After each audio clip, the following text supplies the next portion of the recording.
오늘 제목은 하나님의 나라를 누리자라는 그런 제목입니다.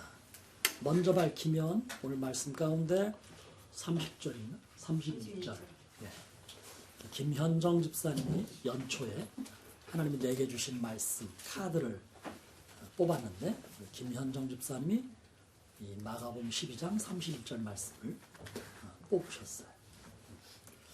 사랑에 대한 얘기가 나오죠. 흔히 사랑 그러면 이렇게 사랑이라는 단어 자체가 주는 황홀함이 있죠. 핑크빛 그리고 아주 구름 위에 떠 있는 것 같은 그런 느낌을 갖게 하는 단어가 사랑이고 그런 감정이죠. 그런데 사실 이 사랑이라는 단어는 인간의 감정적 용어인데 굉장히 극단적인 긍정 또 그거와는 정말 반대인 극단적인 부정적 그런 감정을 동시에 갖게 하는 단어예요. 예를 들면 이런 거죠. 누가 나에게 내가 이렇게 좋아하는 사람이 있는데 그 사람이 내게 잘해주면 정말 기분 좋죠. 정말 기분 좋아요. 그 사람이 내게 뭐 내 생일을 기억해서 뭐 선물을 해준다든가 축하를 해주면 그렇게 좋을 수가 없어요. 그런데 내가 좋아하는데 그 사람은 나를 별로 쳐다보지 않거나 소홀히 하면 또 그렇게 서운할 수가 없어요. 사랑하는 사람이 뭐 여자친구든지 아내든지 내게 뭔가를 이렇게 잘해주면 너무나 좋은데 조금 소홀하면 또 그 이상으로 엄청나게 서운한 거예요. 사람들이요, 내가 정말 좋아하는 사람으로부터 소외를 당하거나 냉대를 당하면 마음이 아주 서운해져요. 싸늘해져요. 그래서 사랑하다가 사랑이 깨지면 실연이라고 얘기하죠. 이제 실연당한 사람들 가운데는 더 이상 삶의 의미가 없다고 느껴져서 절망해요. 심하면 스스로 목숨을 끊는 경우도 있어요. 이렇게 이 사랑이란 감정은요, 아주 강력한 긍정과 더 강력한 부정적인 감정을 우리에게 갖게 하는 거죠. 그건 왜 그런가 하면 사랑은요, 사실은 인간적인 사랑, 뭐 이제 헬라적 용어를 쓴다면, 굳이 쓴다면 에로스적인 사랑이죠. 에로틱 러브. 요거는 굉장히 배타적 감정이에요. 내가 사랑하는 사람이에요. 그런데 그 사람이 내가 아닌 다른 사람을 사랑하면 열받는 거. 이게 이제 소위 인간이 가지는 사랑의 감정이라는 거죠. 극단적인 예를 하나 들어본다면 그런 예가 지금은 뭐 거의 없습니다만 옛날엔 더 있었어요. 외아들을 키우던 엄마, 외아들이 장가를 갔어요. 부인을 데려왔어요. 며느리를 본 거죠. 시어머니가 누구에게 질투해요? 며느리에게 질투하는 경우가 있어요. 제가 전에 섬기는 교회에서 어느 집사님하고 얘기를 나누는데 자기는 결혼을 해가지고 시어머니하고 한 방에서 상당히 오랜 시간을 살았다고 그래요. 그래서 내가 물어봐요. 애는 어떻게 낳았어요? 그건 어떻게 하다 보니까 낳았는데요. 시어머니가 비켜주질 않는데 안방에서 나가질 않아요. 자기들이 다른 뭘 어서 나가겠다면 못하게 하고 그랬던 얘기도 있다고 해요. 이게 이제 소위 말하는 사랑이 가지는 아주 좋은 감정도 있지만 또 한편으로는 사랑은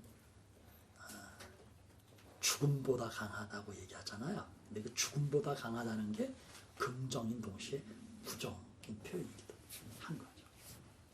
이 성경엔 그런데 놀랍게도 사랑에 대한 얘기가 곳곳에 등장해요.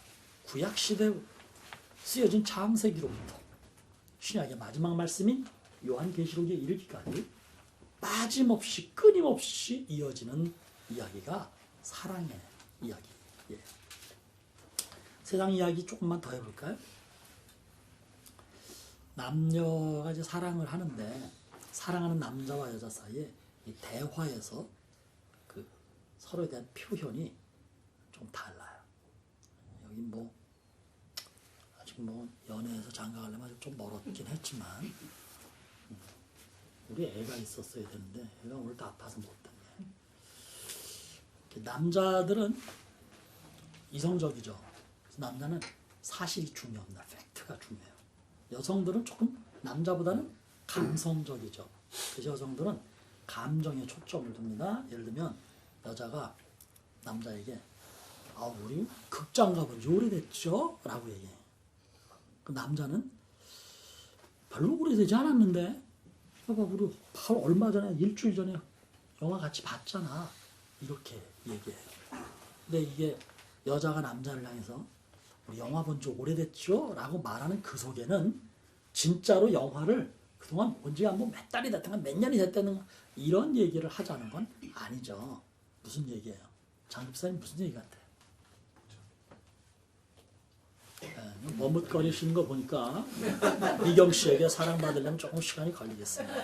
이 얘기는 당신이 나에게 좀 소홀한 것 같다. 말이라든가 행동이라든가 약간 나에게 좀 소홀한 것 같다. 남자가 영화 본 지 오래됐잖아요. 오래 들어서 한 번도 안 봤잖아요. 그럼 그걸 언제 봤고 이걸 얘기하면 딱서반이죠. 그지 않고 그랬구나. 당장 영화를 한번 본다든가 데리고 나가서 밥을 사 먹는다든가 이래야지 얘기가 되는 거죠. 또 여자들은요 이런 때는 또 직접적이지 않고 되게 어떤 표현이 간접적이에요. 집에 딱 들어와가지고 집에 쓰레기가 있는데 여자가 저놈의 쓰레기는 왜 맨날 내가 치워야 될까 속으로 이제 그런 생각하는 거예요. 그럼 무슨 얘기야 장집사님? 어떻게 하란 얘기야? 잘 모르겠네. 열심히 해보니까. 분리수거 네가 알아서 좀 해줬으면 좋겠다는 건데 그걸 모르고 남자가 찍소리도 안 하고 가만히 뭉개고 있으면 이제 이게 원망이 생기고 시비가 걸리는 거예요. 남자는요 밖에서 스트레스가 받아서 집에 오면 어떻게 해요? 저분이 뭐라고 도와주길 원해요? 아니요, 그냥 냅두기로. 그렇죠. 이게 정답. 남자는 스트레스 받으면 집에 와서 말하고 싶지도 않아. 근데 그걸 모르고 여자가 여보 왜 그래? 밖에서 무슨 일 있었어? 일 있었어요.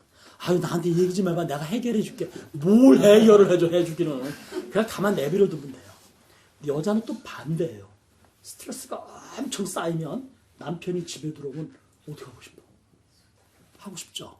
내 얘기 좀 들어줬으면 좋겠지. 근데 남자들은 지 생각하고 마누라가 요즘에 스트레스가 심한 모양이야. 가만 내비둬야지. 알아서 풀겠지.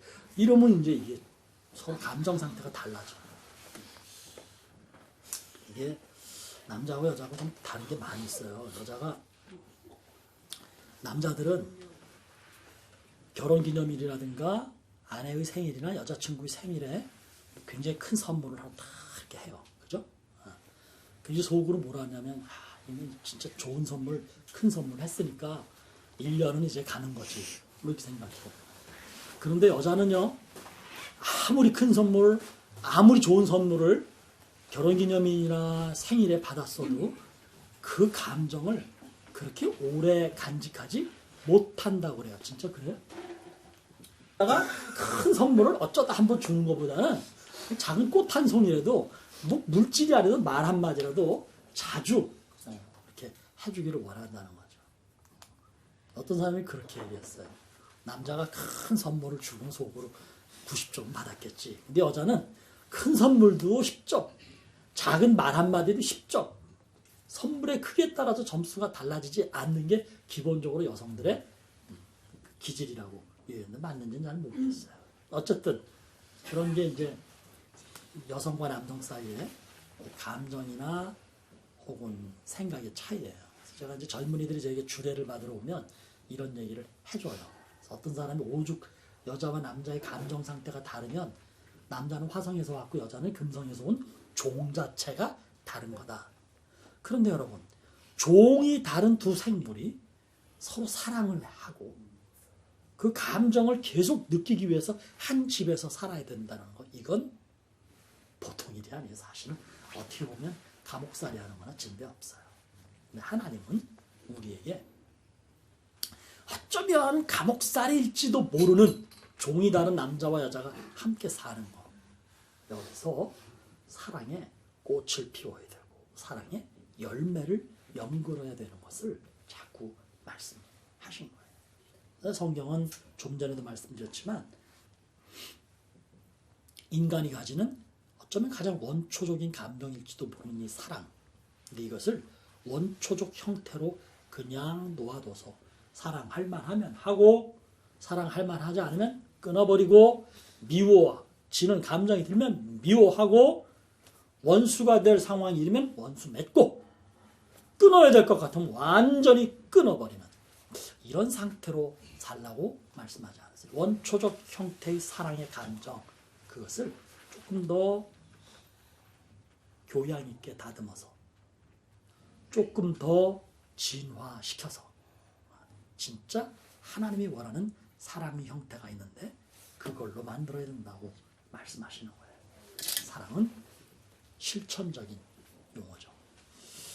하나님께서 이스라엘 백성들을 원래 이스라엘이라는 이름이 아직 붙기 전 야곱의 12아들과 그들이 400년을 머무르면서 번성시킨 소위 히브리 인종이에요. 히브리인들. 이들이 애굽에서 400년 넘는 세월 동안 살았어요. 처음에는 자기들이 원해서 갔고 그곳에서 환대했기 때문에 너무나 좋은 상태로 애굽에 머물렀지만 세월이 지나면서 요셉을 모르는 파라오들이 일어나기 시작했어요. 언젠가 고센이라는 지역에서 창고라는 한 사람들을 보았는데 우리하고는 인종이 다른 거예요. 애굽 사람들은 나일강 유역에서 대대로 농경 문화를 이끌어왔죠. 그런데 이 히브리인들은 유목민들이었어요. 노마드예요. 한 곳에 정착하지 않고 풀을 찾아서 계속 이동을 하는 목축업을 하는 사람들이었어요. 다른 거죠. 심지어는 애굽은요 다신교예요. 다신교라는 얘기는 여러 개의 신을 인정한다는 거예요. 일신교는 뭐냐면 다신교 가운데 다신들 가운데서 나는 어느 하나의 신만 인정한다는 거예요. 근데 애굽은 전통적으로 다신교예요. 여러 개의 신만 있는 게 아니라 이 모든 신들을 다 인정해요. 그러니까 이 사람이 저 신을 섬겨요. 나는 이 신을 섬겨요. 그러나 이 사람과 나는 섬기는 신이 다르다고 해서 서로 배타적이 아니에요.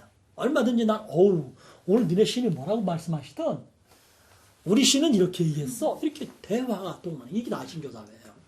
그런데 이스라엘 백성들은 일신교도 아니고요. 유일신교예요. 오직 유자죠. 오직 한 분만 신으로 인정하는 누구? 야훼 하나님. 그러니까 다른 신은 인정하지 않는 거예요. 애굽 개구리 신까지 있었으니까 이 히브리인들이 볼 때 개구리 같은 무슨 신이 될 수가 있어요. 말도 안 되는 얘기죠. 그러니까 히브리인들과 애굽인들 사이는 서로 소통할 수가 없었어요. 히브리인과 애굽인들 사이만 소통이 안 되는 게 아니라 아예 유대인 자체가 다른 민족하고는 다른 인종들과는 소통이 안 되는 사람들이에요. 왜? 배타적 신앙관 때문에. 오직 하나님만 신이라고 여기기 때문에. 자, 이런 곳에서 살고 있는 이 히브리인들을 애굽 사람들이 좋아할 이유가 없어요. 조금 거칠게 속되게 표현하면 저것들은 어디서 굴러먹다 들어온 개벽다구들이야. 왜 여기 와서 자리를 잡고 우리를 자꾸 건드려? 세월이 많이 지나면서 좀 거칠고 못된 파라오가 야, 안 되겠다. 저 고센 지역을 중심으로 번성하고 있는 히브리인들을 그냥 놔두었다가는 저 인구가 점점 많아지면서 아예 이 애굽 땅 전체를 들어먹겠구나. 저들을 정리해야 되겠다. 그래서 이제 애굽에서 히브리인들이 학대를 받기 시작하는 거예요. 저들의 신분을 전부 종의 신분으로 격화시키고 성을 쌓는 일에 동원해라. 자기들의 의지나 결정이 아닌 애굽 파라오의 결정에 의해서 이들은 노동에 동원된 노예가 됐어요. 노예 생활을 시키는데도 이들이 번성을 하니까 더 지독한 파라오가 씨를 말려버려. 그래서 아기가 태어나면 남자아이는 죽이는 일이 일어난 거 아니에요. 그 이야기가 여러분이 알고 있는 모세의 출현 이야기잖아요. 이 과정을 겪으면서 하나님께서는 이 히브리인들을 애굽에서 극적으로 탈출시킨 엑소더스가 일어났어요. 근데 이 엑소더스가 출애굽이라는 것이 왜 일어났을까? 우리는 어떤 사건이 생겼을 때 그 사건의 이전 단계를 살펴봅니다. 역사에서 그것이 왜 일어났을까? 아, 이런 결과를 이루기 위해서 일어난 거야. 이게 기독교적 사관이에요. 세속적 사관은 아, 그게 그렇게 되는데 어쩌지 하다 보니까 그런 일이 일어났네. 이거는 세상적 관점의 역사관이고요. 기독교적 역사관은 그때 그 일이 왜 일어났어? 오늘 보니까 이 일을 이루기 위해서 하나님이 그때 그 일을 일으키신 거야. 이 기독교적 역사관이에요. 사건에는 우연이라는 게 없어요. 모든 것이 하나님의 계획과 섭리 속에 이루어지는 필연이라는 거죠.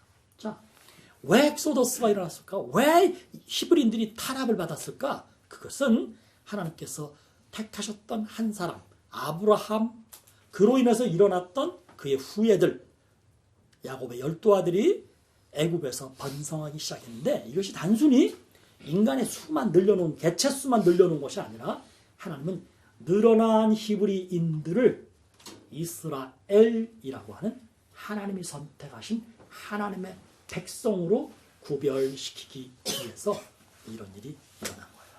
엑소더스, 출애굽 역사는 히브리인들이 이스라엘 백성으로, 히브리인들이 이스라엘이라는 나라로 바뀌어가는 과정이 바로 이 출애굽이라는 역사예요. 아시는 대로 출애굽해서 그 물리적인 거리를 보면요, 저도 이제 그 에집트에서 이스라엘까지 버스로 쭉 이렇게 투어를 했는데요. 그게 걸어오더라도 아무리 오래 걸어도 40일이면 걸어오는 거리예요. 그런데 이들은 몇 년 걸렸어요?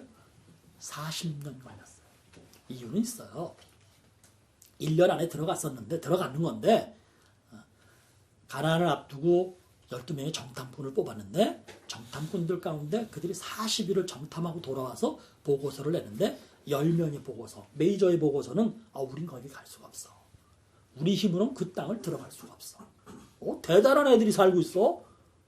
자이언트들이야. 우린 메뚜기 같아. 부정적 보고를 냈죠. 2명만 무슨 말을 하는 거야. 눈으로 보기에는 우리가 메뚜기 같고 걔네들이 자이언트지만 하나님이 약속하신 땅이기 때문에 우리는 갈 수 있어. 2명만 긍정적 보고를 냈어요. 하나님의 뜻에 부합하는 사람은 그밖에 없었던 거죠. 여기서 하나님이 큰 결정을 하셔요. 이대로는 이들을 가나안에 보낼 수가 없구나. 보내봐야 뻔하지. 원래 살고 있는 가나안 원주민들이 섬기는 수많은 이방 종교가 있는데 다 동화되어서 야훼 종교는 없어질 거다.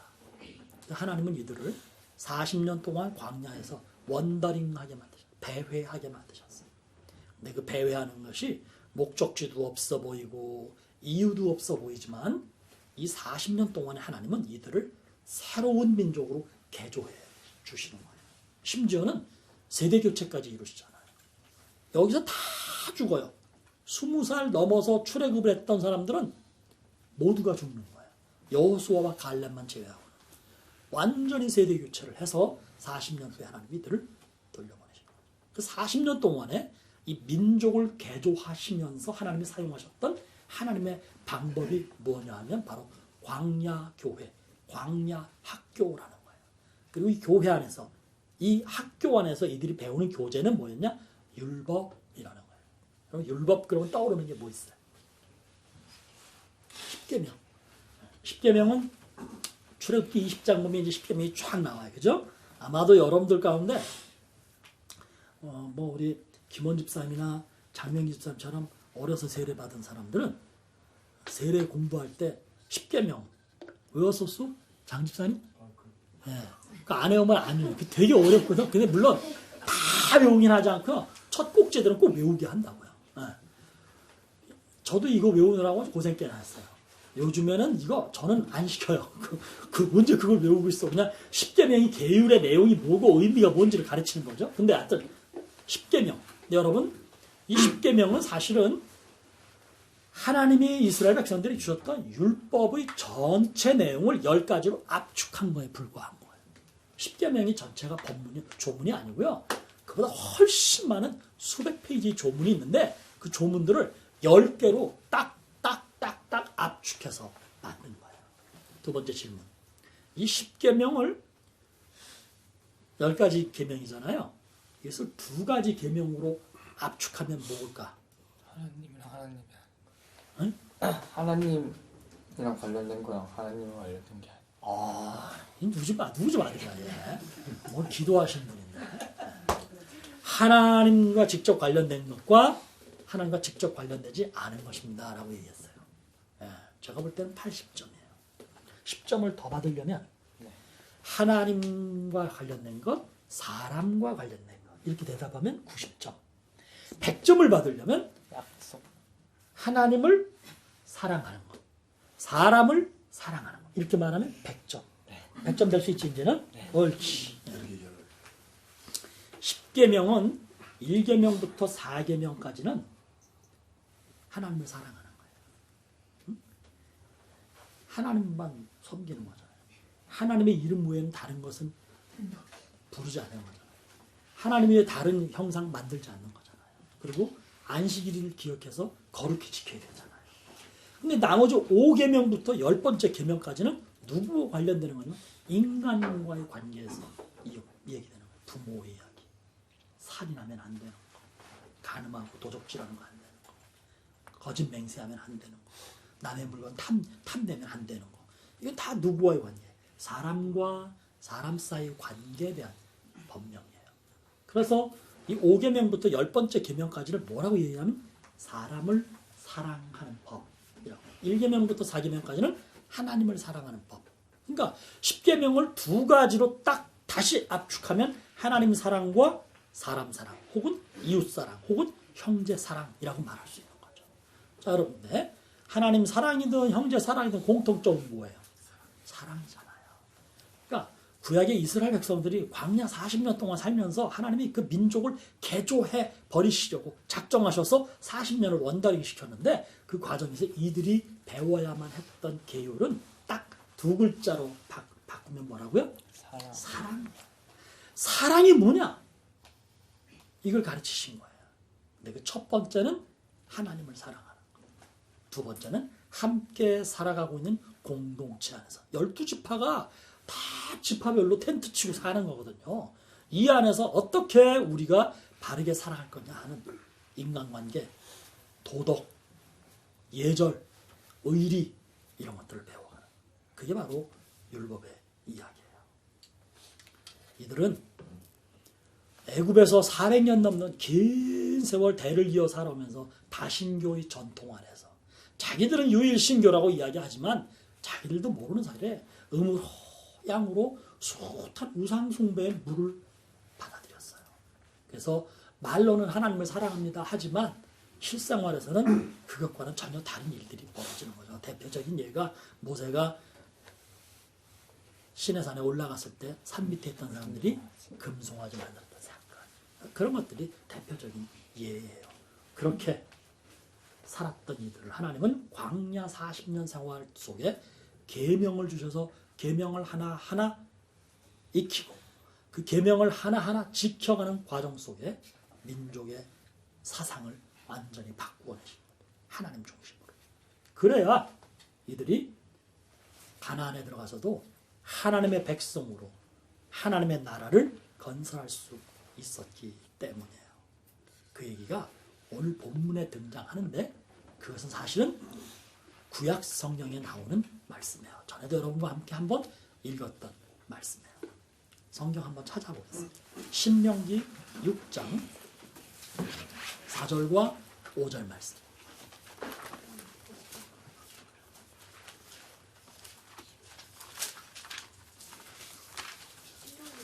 신명기 6장 4절과 5절 말씀. 같이 한번 읽어보겠습니다. 시작. 이스라엘아 들으라. 우리 하나님 여호와는 오직 유일한 여호와시니 너는 마음을 다하고 뜻을 다하고 힘을 다하여 내 하나님 여호와를 사랑하라. 오늘 예수님께서 가까이에 있던 유대인들과 이 율법에 대한 논쟁이 있었어요.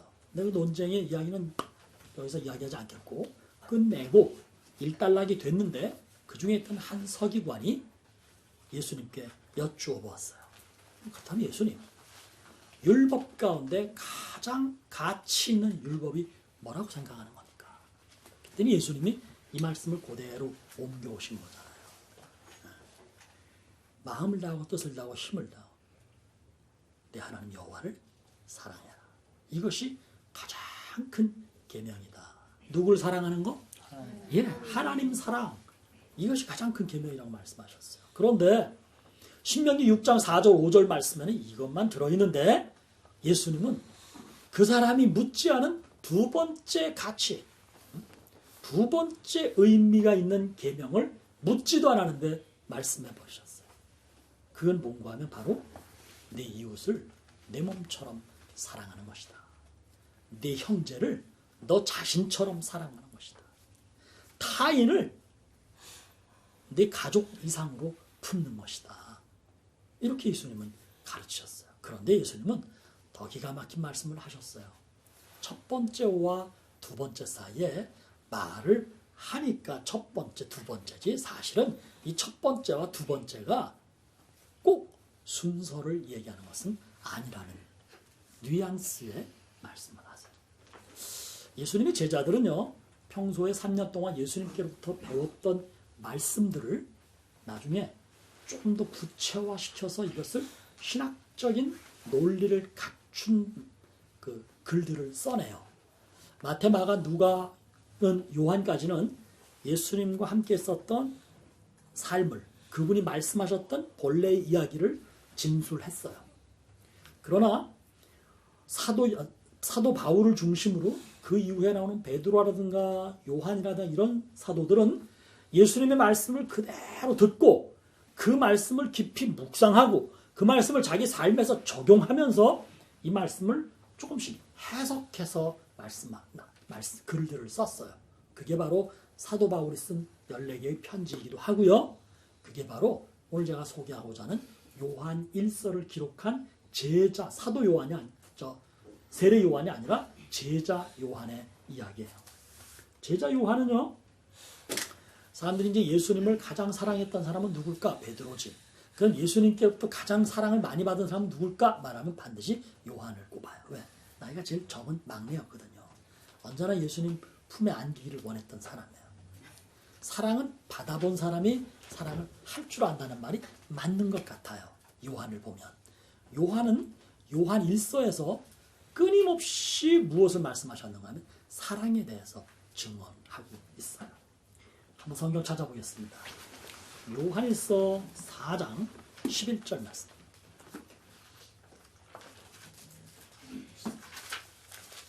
같이 읽어봅니다.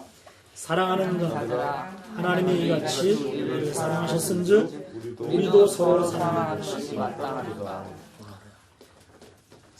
요한은요, 사랑을 이야기할 때 우리가 하나님을 사랑해야 됩니다 라는 말보다도 뭘 많이 얘기했는가 하면 하나님 그분의 정체가 사랑이다.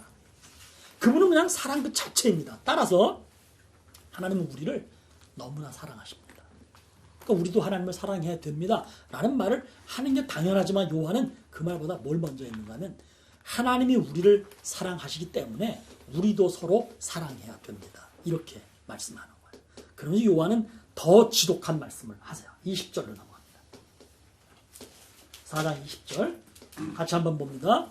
누구든지 하나님을 사랑하노라 하고 그 형제를 미워하면 이는 거짓말하는 자니 보는 바 그 형제를 사랑하지 아니하는 자는 보지 못하는 바 하나님을 사랑할 수 없느니라. 저 지난주에 제가 설교했던 이야기 가운데 나는 이 사람을 미워해요. 가짜야? 난 너 사랑해? 그렇게 칩시다. 그럼 나는 속으로 생각하기를 쟤는 내가 미워하니까 하나님도 미워하겠지. 이건 누구 생각? 지 생각. 자기 생각. 실제로 하나님은 어때요? 이 사람을 내가 미워하지만 그건 내가 미워하는 거고 하나님은 이 사람도 나만큼 사랑해. 조금 더 오버하면 어쩌면 나보다 더 사랑할지도 모른다는 거. 자꾸 사람들이 그걸 잊고 생각하는 거예요. 그러니까 원수 맺으면 넌 나랑 원수니까 너는 하나님도 널 안 사랑할 거야. 자기도 모르게 그렇게 생각하는 거예요. 요한은 뭐라 그랬냐면 보이지 않는 하나님을 사랑한다고 말하면서 보이는 사람을 사랑하지 않는다면 진짜 거짓말이지. 보는 존재도 사랑하지 못하면서 어떻게 볼 수 없는 존재를 사랑한다고 말하냐? 요한도 아주 지독하게 한 말씀 하신 거예요. 하나님을 사랑하는 것과 형제 사랑, 이웃 사랑, 사람 사랑이라고 하는 것은 사실상 첫 번째와 두 번째로 구별될 수 있는 것이 아니라 똑같은 가치이면서 더 정확하게 말하면 한 덩어리라는 이야기죠. 하나님을 사랑하면서 사람을 사랑하지 않는다는 건 성립될 수 없는 명제. 하나님을 미워하면 사람도 미워하게 되는 법. 거꾸로 말하면 사람을 미워하면 하나님을 사랑하지 않는 법. 아예 하나님을 미워하는 것. 하나님을 사랑한다는 것은 사람을 사랑하는 것이다. 이게 예수님께서 수많은 율법 계율을 가지고 논쟁하는 유대인들을 향해서 일갈하신 말씀. 웃기지 마라.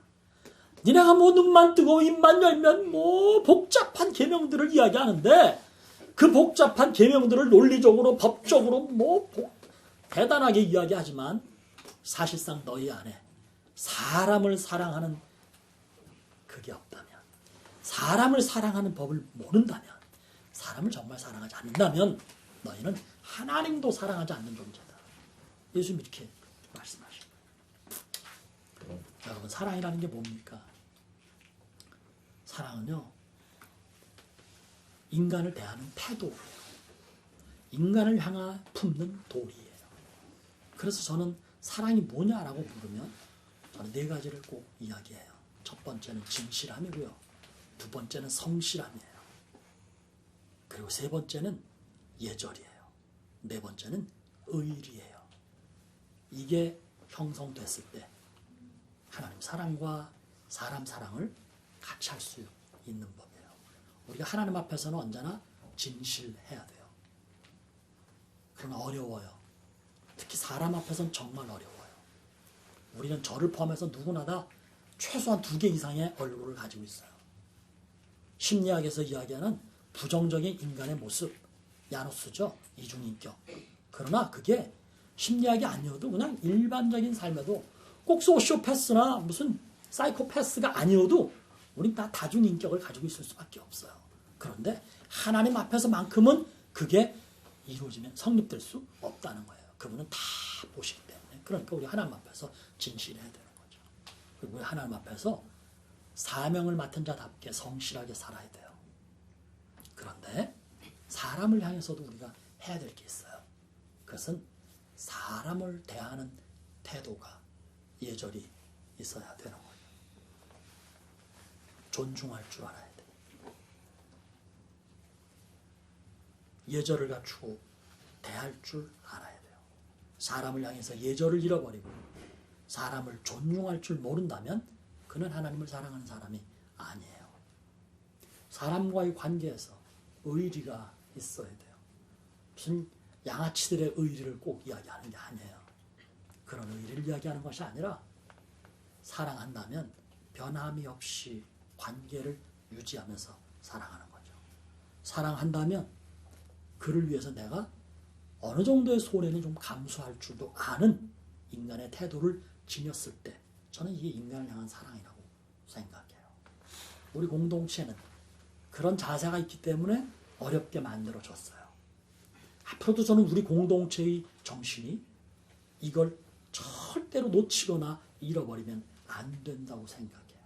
우리 안에서는 서로가 서로를 향해서 존중하고 신뢰하고 뭐 늘 그럴 수는 없지만은 경우에 따라서 내가 심리적으로 혹은 경제적으로 정신적으로 손해도 감수할 줄 아는 그런 인간을 향한 태도를 우리 안에서 견지했으면 좋겠어요. 사랑하는 나무 십자가의 가족 여러분, 인간이 에덴에서 하나님께로부터 받은 사랑을 하나님께 돌려드리는 거에 실패했어요. 에덴에서 쫓겨난 인간, 세상 속에 쫓겨났는데 거기서도 여전히 탐욕과 교만으로 인해서 하나님과의 관계를 자꾸 대등하게 만들어 가려는 과정 속에 바벨탑이라고 하는 큰 실패를 경험했어요. 그러나 바벨탑은 창세기 11장만의 사건이 아니에요. 그 이후에도 인간은 끊임없이 계속해서 인간의 역사 속에 혹은 개인의 심리 속에 바벨탑이 자리 잡고 있는 거예요. 우리 그걸 내려놓을 때 비로소 하나님과의 관계가 온전해지는 거고요.